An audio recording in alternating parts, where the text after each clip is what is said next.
That is what does it mean by amalgam? Amalgam से हम क्या समझते हैं? If one of the metal is mercury, then that is called amalgam. During alloying, अगर तुम alloying कर रहे हो, if one of the metal is mercury, then it is called amalgam. जो एमलगम बनेगा, मान लीजिए आपने सिल्वर ले लिया एक बर्तन में और सिल्वर पे मरकरी डाल दिया, तो क्या होगा बताओ? Ag और Hg, तो इसको कहेंगे सिल्वर मरकरी एमलगम. क्या कहेंगे? AgHg amalgam. ये धीरे धीरे ऐसे ऐसे बढ़ने लगेगा और ऐसे बढ़ने लगेगा और ये एमलगम बन जाएगा, सिल्वर ट्री बन जाएगा और इसको चम्मच से निकाल सकते हो. ये आयोडेक्स पेस्ट की तरह हो जाएगा. किसी का मरकरी के साथ, क्योंकि मरकरी लिक्विड है और दूसरा मेटल सॉलिड है, तो जो भी चीज़ मिलाएंगे तो क्या होगा बताएंगे? वो चीज़ उसमें जस्ट मिक्स हो जाती है और एक एमलगम बना देती है. मरकरी में तो कोई भी चीज़ तुरंत डिसॉल्व हो जाती है and it makes it's amalgam. जैसे अगर मान लीजिए मैंने सोना डाल दिया मरकरी में, तो क्या होगा? तो वो उसके साथ एमलगम बना लेगी, पेस्ट. ओके, मरकरी के साथ अगर हम बनाते हैं किसी का, तो उसे क्या कहेंगे? एमलगम. ठीक है, आयोडेक्स पेस्ट की तरह बन जाएगा. सोडियम मरकरी का भी एमलगम बनता है, सबका बनता है. तो यार देख ले एक बार. So how the amalgam is formed, क्योंकि तुम्हारी बुक में लिखा है, वो जस्ट बॉक्स के ठीक नीचे लिखा है. तो अब देखो,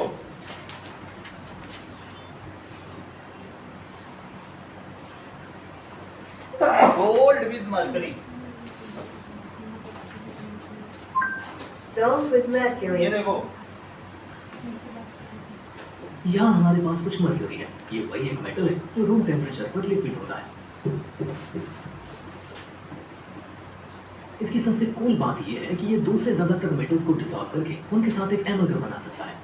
ऐसा आमतौर पर गोल्ड को प्यूरिफाई करने और इसे इसके कच्चे ओर से अलग करने के लिए किया जाता है. लेकिन मुझे तो मजा आता है बस इस पर कुछ गोल्ड लीफ डालने में. ये देखो कैसे जैसे डिसॉल्व हो रहा मर्क्यूरी है. इसे डिसॉल्व करता है, गोल्ड धीरे धीरे अंदर खींचता है और देख के लगता है जैसे ये इसे खा रहा हो. इसने एक साथ बहुत सारी सोने की पत्तियां खा भी ली और डकार तक नहीं मारी. ठीक है, किसी भी चीज का सोडियम एमलगम सोडियम के साथ ही बनाएगा. Sodium amalgam. अगर आप सोडियम के साथ बनाना चाहें तो भी बना सकता है. यहाँ पर मेरे पास थोड़ी मर्क्यूरी है ये देखो, जिसमें थोड़ा सोडियम मेटल मिला हुआ है और मैं इसके साथ कुछ बहुत ही अजीब करने वाला हूँ. इसके लिए टेंशन लिए बिना मुझे बस इसका थोड़ा सा हिस्सा एक डिश में डालना है. फिर इसके बाद मुझे बस एमोनियम क्लोराइड का एक सॉल्यूशन लेना है. ये कुछ और कर रहा है, मतलब मिक्स किया जा सकता है. आप समझ गए ना कि अगर मरकरी सोडियम, ये देखिए गोल्ड के साथ, किसी के साथ भी गोल्ड के साथ ही दिखाया है, तो अगर इसमें आप डाल दें थोड़ा सा मरकरी तो पूरा डिसॉल्व हो जाएगा. ऐसे सिल्वर के साथ भी बनाता है, सबके साथ. इसको आप देख लेना वीडियो घर पे, पूरा खत्म कर देगा. चलो बस 1 नंबर का आएगा तो इसे कर लेना. अगला देखो,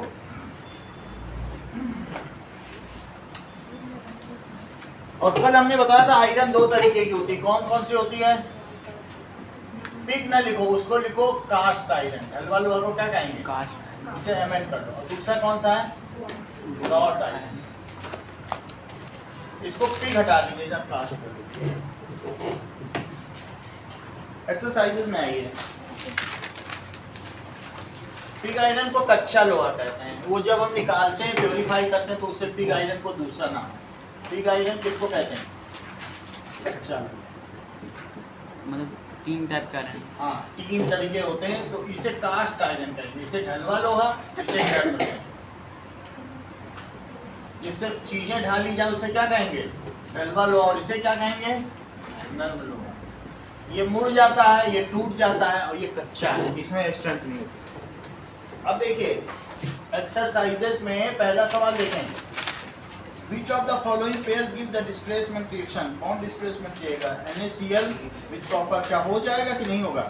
MgCl2 और एल्यूमिनियम में MgAl, Al तो नीचे है तो Al नहीं कर पाएगा Mg को।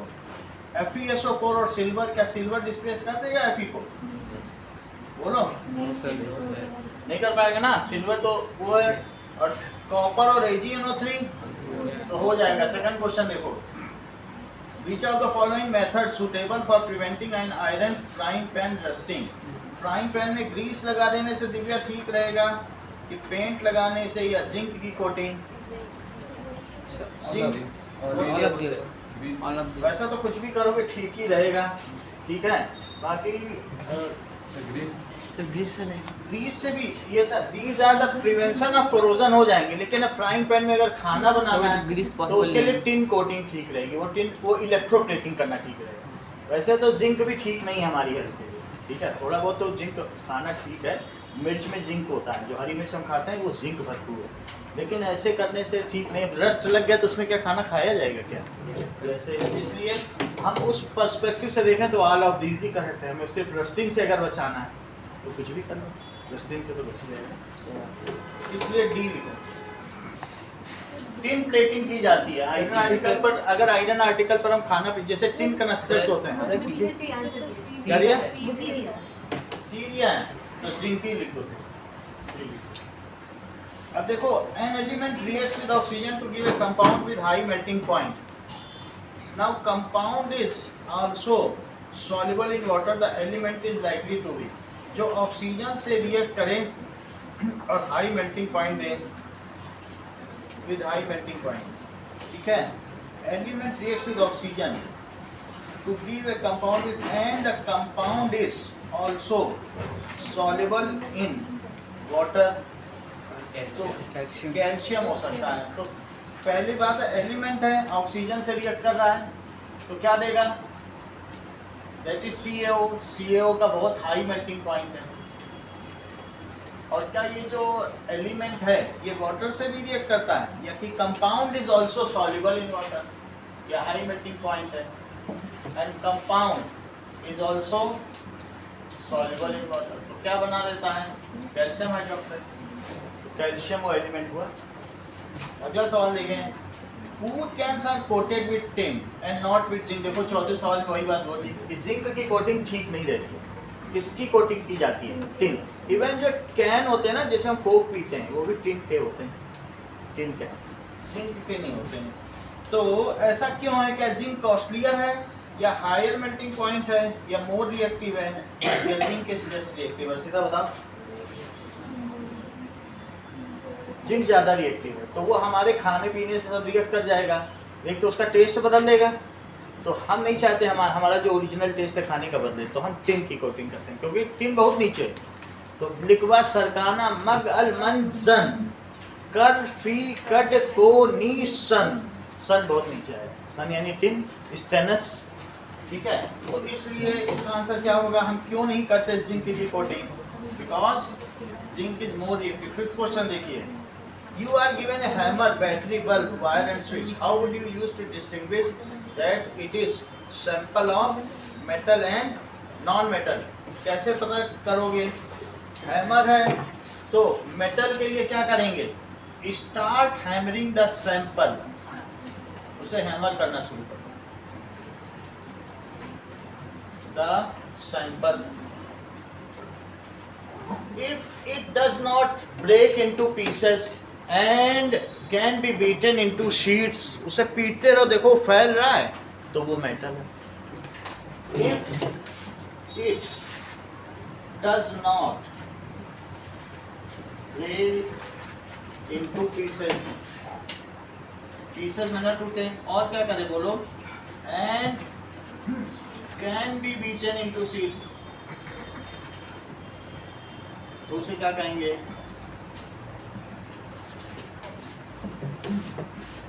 Then it is metal. अब दूसरा प्रयोग, ये तो पहला है, अब उन्होंने और भी कुछ चीज कही है। बल्ब दिया है और स्विच दिया है और वायर्स दिए हैं, तो उसके लिए आप क्या करिए कि बीच में मेटल रखो, मेटल का पीस क्लिप के बीच में, ठीक है, और यहाँ पर एक बल्ब लगाइए, बैटरी लगा दीजिए और स्विच, तो ये पीस है। इफ अगर ऐसा करने से क्या हो जाए कि कंडक्टिंग हो जाए, ठीक है, तो हम क्या कह देंगे? इट इज, जैसे कि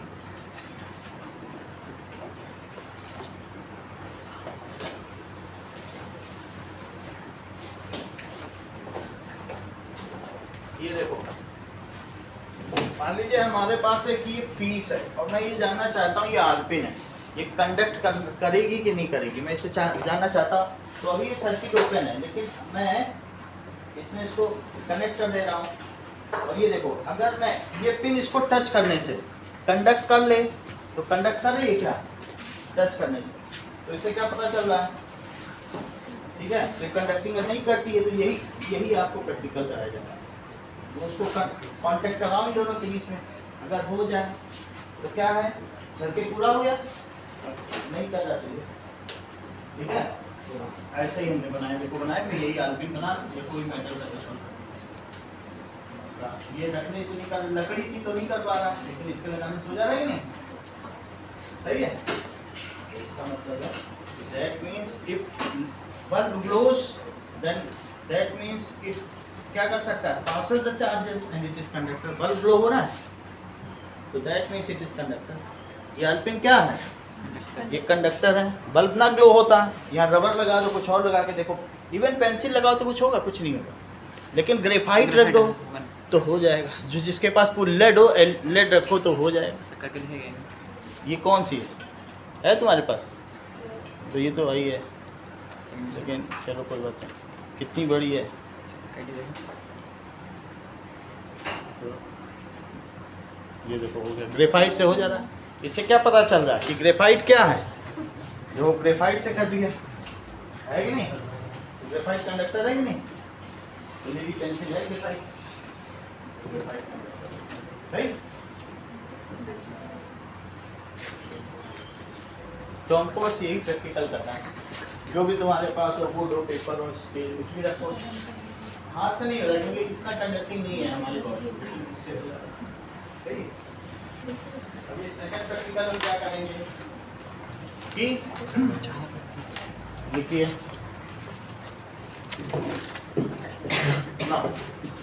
सेकंड प्रैक्टिकल में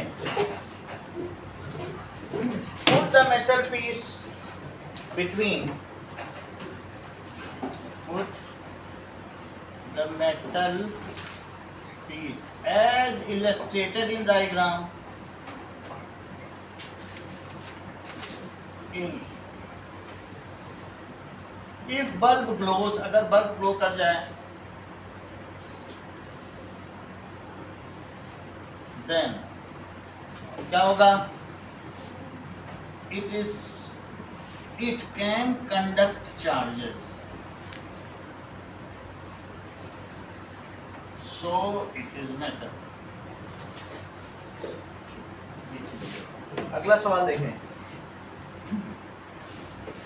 Access the usefulness of these testing distinguishing, how could you distinguish it? तो आपने कर दिया, otherwise नॉन मेटल हो जाएगा।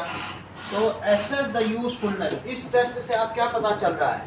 पता चलता है, इससे पता चलता है कि अगर वेरिएबल है तो we can make metal sheets, इससे क्या किया जा सकता है?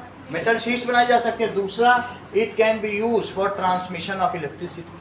पहले प्रैक्टिकल से क्या है कि मेटल शीट्स बना सकते हैं, मेलिएबिलिटी हमने देखी, और दूसरे प्रैक्टिकल से क्या देखा कि ट्रांसमिशन केबल के थ्रू हम इससे इलेक्ट्रिसिटी को एक जगह से दूसरी जगह पहुंचा सकते हैं।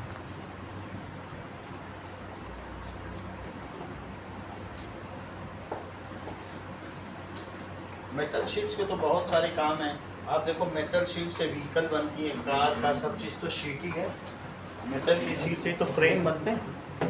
सो क्या लिखे हैं, that is first practical. So usefulness, usefulness देखिए, दैट इज, इसका यूज क्या है, पहला कि metal can be beaten into sheets, उससे क्या होगा, which can be used as doors. क्या लोहे के दरवाजे देखे आपने, सामने के घर में भी लोहे का दरवाजा है, एज डोर्स, डोर हो सकता है, शेड हो सकता है, मेटल की टिन की शेड होती है, लोहे की टिन शेड होती है। इसके अलावा क्या चीज़ हो सकती है कि व्हीकल फ्रेम हो सकते हैं, एल्यूमिनियम फ्रेम, हवाई जहाज़ों के फ्रेम भी तो मेटल शीट्स ही हैं।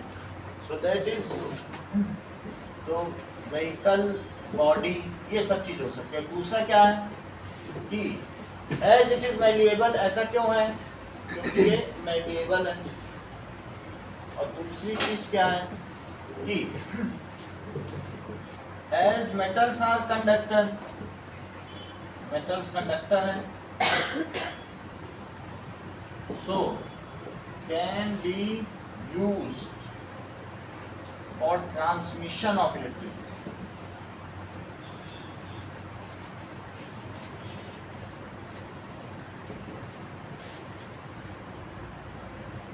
As transmission cable.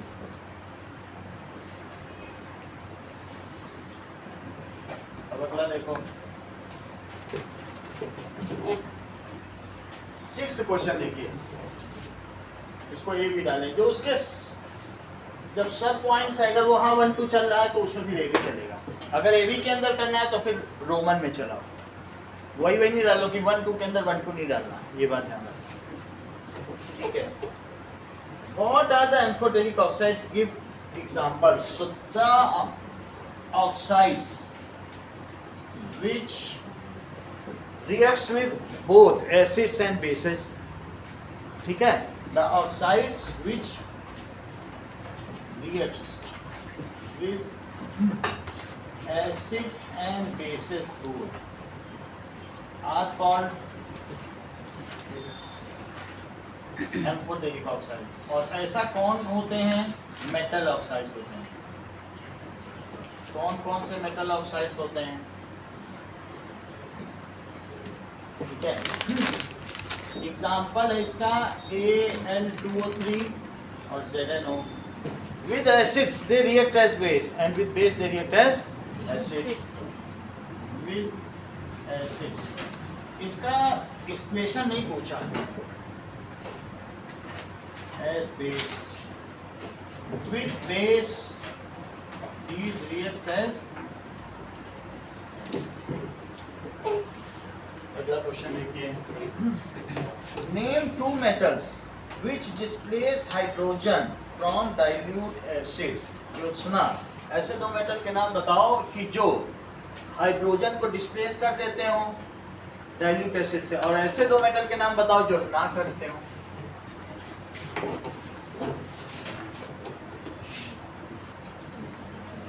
अंकुर राज,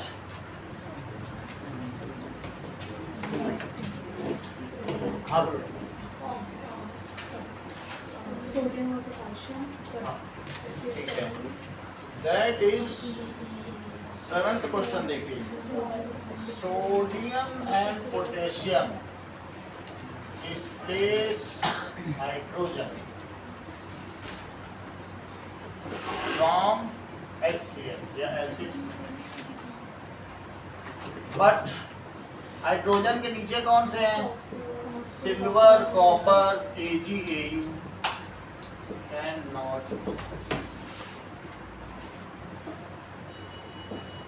ठीक है।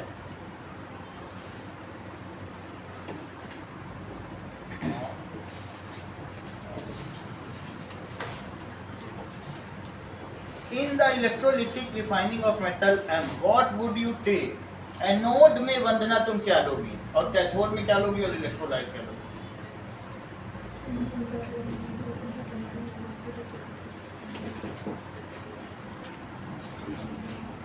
एट एनोड बोलिए, सर ग्रेफाइट हाँ ग्रेफाइट ग्रेफाइट लेंगे, आप बोलो plus.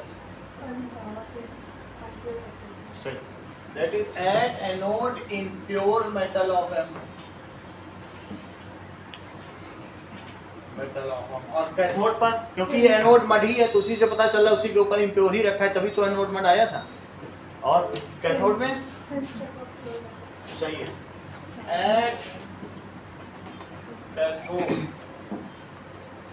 In strip of pure metal. और इलेक्ट्रोलाइट में क्या लोगी?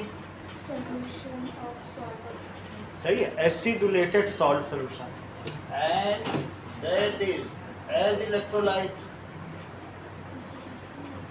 एसिडुलेटेड salt solution of M metal. क्या लोगे? That is acidulated salt solution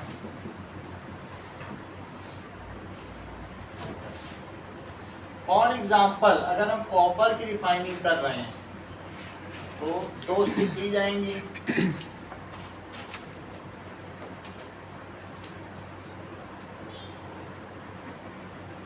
और इसमें इसे क्या कर लिया जाएगा, ये माइनस से प्लस, और इसमें सोल्यूशन क्या लिया जाएगा,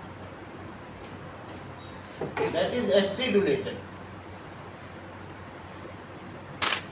CuSO4। ये कैसा है, जहां पे जाएगा वो तो माइनस होगा, तो इसमें Cu2 प्लस और क्या है SO4 2 माइनस, और यहाँ पे नीचे क्या इकट्ठा हो जाएगा, एनोड में इकट्ठा हो जाएगा, that is equals to pure copper. और जहाँ पे कोई चीज जाती है वो क्या होता है, दैट इज कैथोड, और ये इधर जा रही है तो एनाइन जाए तो क्या है, दैट इज इम्प्योर कॉपर, और it is anode. Ninth question देखो,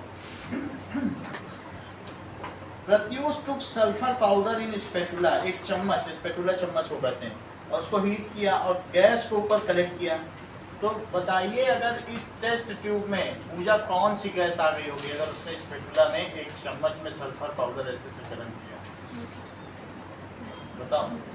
हाइड्रोजन गैस आई होगी कि carbon dioxide? Hydrogen gas. Nikita? Carbon dioxide. आप बोलो सचिन। SO2 सल्फर गर्म किया, इसी पर तो रोस्टिंग आधारित है, रोस्टिंग पूरी प्रक्रिया ही है, तो ये चीज़ है। तो सल्फर गर्म करोगे तो उसमें ऑक्सीजन से रिएक्ट करके क्या करेगी बताइए, SO2 गैस आ जाएगी। सही है। अब देखिए, now what will be action on gas. अगर मान लीजिए SO2 गैस को आपने ड्राई लिटमस पेपर इसमें डाल दिया, तो अगर इसमें आपने ड्राई ब्लू लिटमस पेपर डाला तो क्या होगा, और वेट ब्लू लिटमस पेपर डाला तो क्या होगा। तो पहले आप इसमें ड्राई लिटमस पेपर या नीचे से ले लो तो क्या होगा, और अगर इस पर वेट कर दिया तो क्या होगा। चेक करें इस चीज को।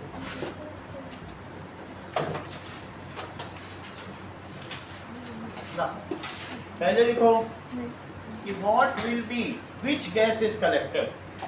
The gas collected is SO2, that is sulfur plus oxygen gives SO2. So if SO2 किससे रिएक्ट करती है बताइए, वाटर से रिएक्ट करती है तो क्या बना देगी, H2। बहुत धीमे बोल, H2 SO तक ही सुना, H2SO4। Now, अब इसके बाद if dry litmus paper is bought near mouth, अगर उसे लाया जाए तो सचिन क्या होगा बोलो। ड्राई लिटमस पेपर लाए तो क्या होगा, क्योंकि ये मॉलिक्यूलर है, इससे रिएक्ट ही नहीं करेगा, इसके पास H+ है ही नहीं, So, color of blue litmus will not change. क्यों नहीं होगा? Will not change due to absence of. ये पंजेंट स्मेल होती है, इसकी स्मेल कैसी है? तीक्ष्ण दुर्गंध, ऐसा लगेगा जैसे तेजाब की स्मेल आ रही है। Due to absence of H plus, हाँ ठीक है। जो रेट क्वेश्चन है एसिड रेट मतलब कि H2 ऐसे तो नहीं जा रहा है 15%। आगे देखो, अगर मान लीजिए इसी के पास मैं पानी में भीगा हुआ लिटमस पेपर लाता हूं तो क्या होगा? So next case, now bring wet litmus paper which is dipped in water, तो क्या होगा?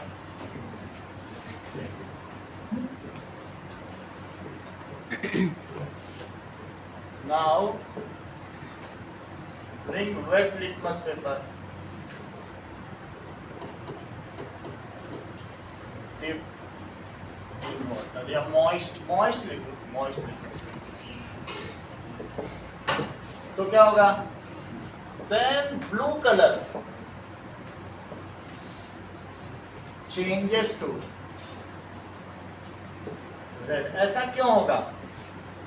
As जो SO2 है वो वाटर के साथ क्या बना देती है? H2SO3, that is sulphurous acid. तो ये जो एक्सेस ऑफ वाटर में फिर टूट के 2H प्लस आयन दे देगी और क्या दे देगी? SO3 2 minus. तो ये क्या कर देगा? Due to presence of H plus ion, ये वाटर इसी की सरफेस से तो लेगी। मान लीजिए अगर आप ले आए तो SO2 पहले किसके पास आ जाएगी? That it will come to this litmus paper, gas तो इसी में है ही है, तो इसका कलर किस में चेंज हो जाएगा? Now it will become red हो जाएगी। क्यों रेड हो जाएगी? Why it will become red? क्योंकि जब उस पर आएगी तो H प्लस आयन रिलीज होगा, जैसे यहाँ हो रहा है, H2SO3 सल्फ्यूरस एसिड बनेगा और फिर जहाँ जहाँ आता जाएगा that its color will change। सही है? तो due to presence of H plus ion. अगला देखिए,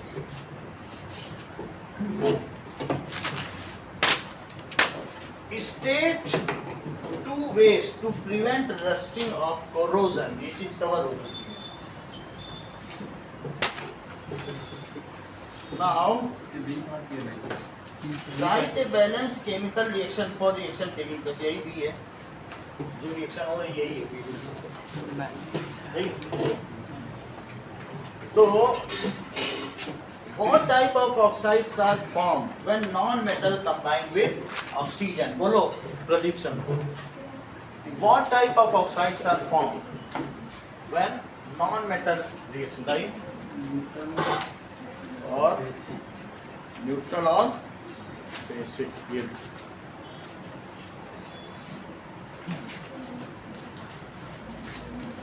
सेकंड आप आए ना, थर्ड कौन आया? देखो, when non-metal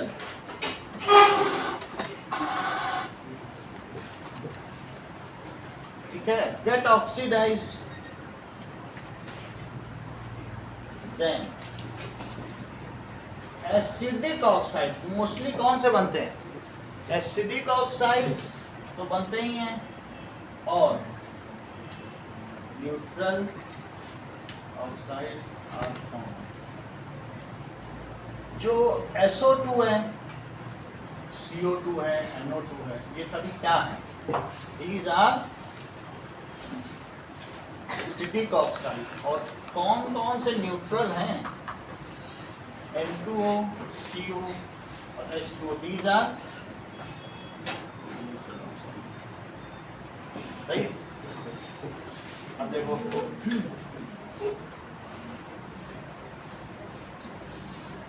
क्वेश्चन नंबर 12 देखिए। Platinum, gold and silver are used to make jewelry. So platinum, silver and gold are low in reactivity series. ये कैसे हैं? Low in reactivity series. These are chemically inert. उसे ठीक कर देंगे. These are chemically क्या है बोलो? Chemically inert. So do not get oxidized. So do not oxidized and retain its luster. इसका जो लश्चर है बना रहता है. These are sufficiently ductile and malleable, which fits them into the category of making jewelry. So these are malleable, highly malleable. इतना और कोई नहीं होता है. These are highly malleable and तार भी बनाने पड़ता है उसमें ज्वेलरी में, ductile, which is needed for making jewelry. Coin भी तो बना सकते हैं. ज्वेलरी का ही पूछ रहा है. और मेकिंग,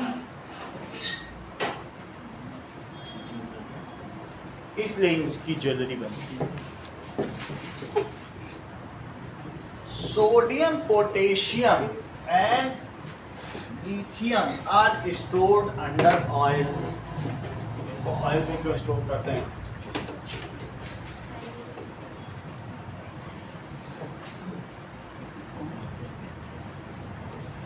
सर ये तो हो गया अभी. हो गया, सर ठीक है, क्योंकि हाईली रिएक्टिव है. हाँ सर वो So under traces of moisture present in air, group 1 में आता है. ठीक है, they react and lose its purity. Also, with abundance of moisture, it catches fire. अगर कम पानी है तो अपनी प्योरिटी लूज कर देंगे, ज़्यादा है तो हजार्ड हो जाएगा, फायर हो जाएगा. देखिए ऐसे क्यों करते हैं? LiNAK are highly reactive. ये बहुत रिएक्टिव एल्कली मेटल्स हैं. Alkali metals. These readily reacts with तीन पर्पज हैं. Reacts with O2 to get oxidized. अगर ऑक्सीडाइज हो गया तो क्या होगा? And lose its purity. दूसरा, these also reacts with traces of moisture.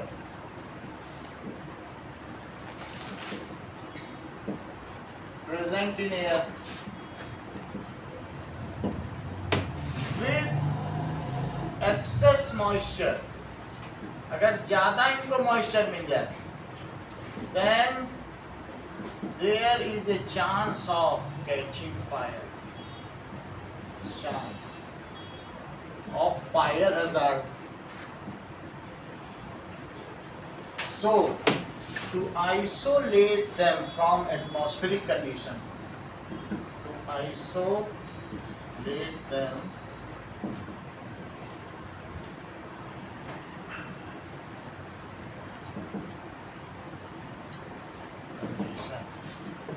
these are kept immersed in paraffin.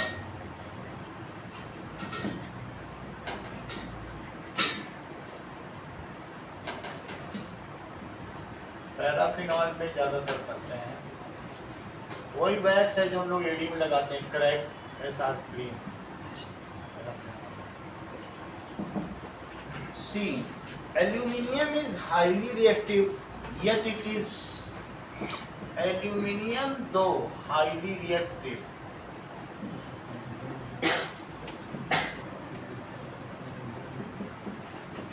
It makes a protective layer.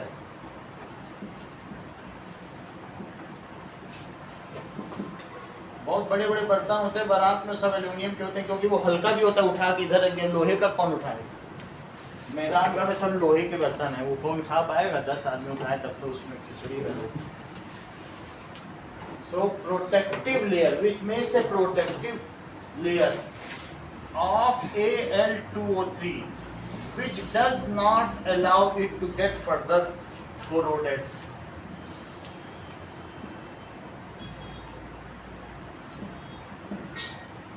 To get further oxidized या corroded. So it is used as utensils for cooking. Next question.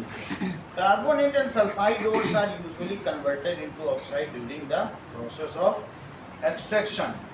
So metal oxides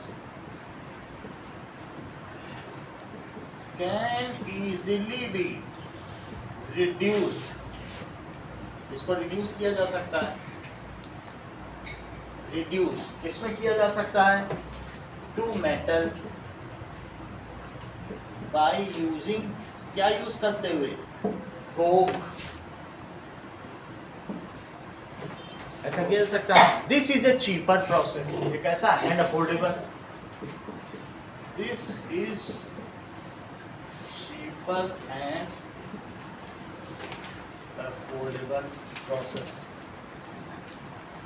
so by calcination or roasting, carbonates and sulfides are converted into metal oxides. So by calcination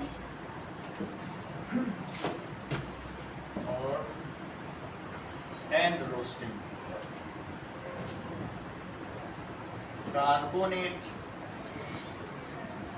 and sulfide ore are respectively converted into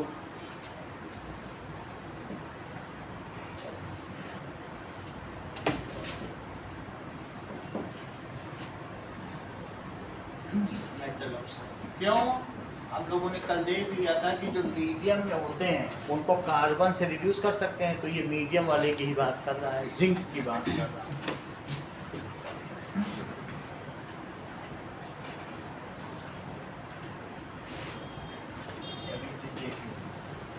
You must have seen tarnished copper vessel being cleaned with a lemon or tamarind juice. Explain why these source substance. So the green rust formed on copper vessel that is CaOH whole twice. Sorry, Cu. और CO3 is basic in nature. ये कैसी होती है? Basic in nature. Then जब इस पे नींबू रगड़ते हैं, लेमन या इमली रगड़ दें और tamarind is rubbed over it,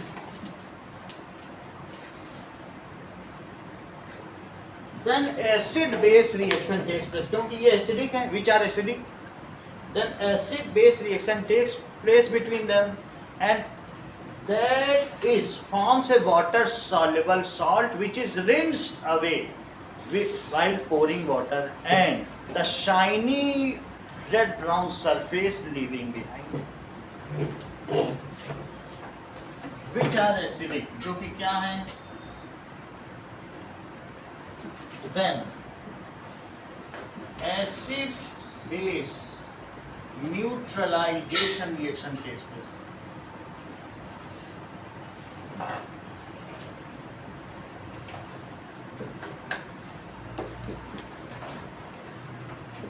To make water soluble salt. ऐसे तो ये निकलती नहीं है लेयर, ऐसा नहीं है। मैं अगर पेन से हाथ से झाड़ू, कल पेन दिखाया था ना ग्रीन, निकलेगा नहीं, लेकिन नींबू रगड़ तो चमक जाएगा, क्योंकि फिर वो वाटर सॉल्युबल बन जाएगा।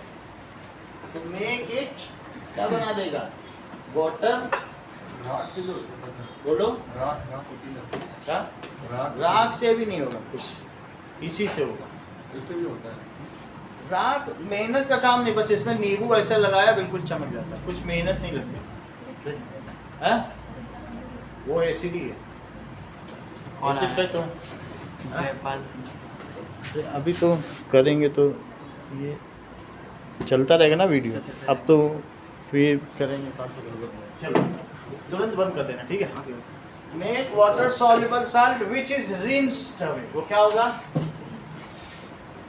Which is rinsed away with water while pouring water, leaving lustrous red brown surface behind. Lustrous red brown surface.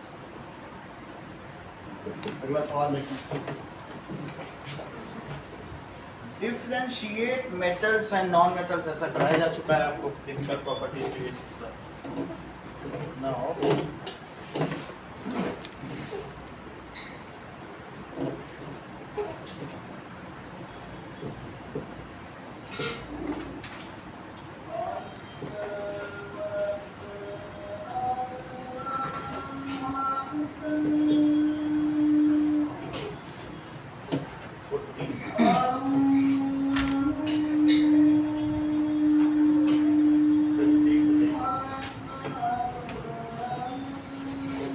a man went door to door posing a goldsmith. He promised to bring back the glitter. An unsuspecting lady gave a set of gold bangles. कि भाई इसको चमका दो. The bangle sparkled like new, but the weight was reduced. The lady was upset. But after a futile argument, the man beat a hasty retreat. वो भाग गया. एक औरत ने उसको गोल्ड की बैंगल थी कि इसको चमका दीजिए, लेकिन उसने उसका वेट रिड्यूस कर दिया. तो वो लेडी बोलने लगी आपने तो इसका वेट कम कर दिया, तो वो भाग गया वहाँ से. अगर आपको एक बोला जाए कि यू आर डिटेक्टिव, तो इसका पता लगाओ कि उसने क्या किया होगा. ना जो द चीटर है may have used aquaresia solution which is a mixture of concentrated HCl and concentrated HNO3 in 3:1 ratio. This solution is fuming and highly acidic.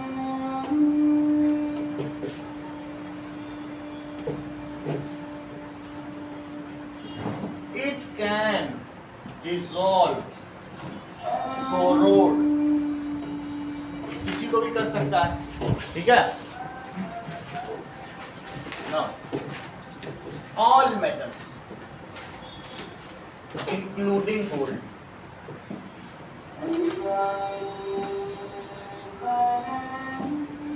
gold might have dissolved in it, forming AuCl3 solution, which he may later on retrieve it. घर जाके निकाल लेगा, तो जो gold है वो उसमें किस में घुल जाएगा, AuCl3 में. Auric chloride. Give reason why copper is used to make hot water tank and not steam. Alloy of iron. Copper की हम बनाएंगे तो क्या होगा बोलो. Copper is good conductor of heat then iron. तो अगर ये गुड कंडक्टर होगा तो उससे क्या होगा, so less heat energy will be needed, so it will be energy efficient, it will be energy efficient to make such tank.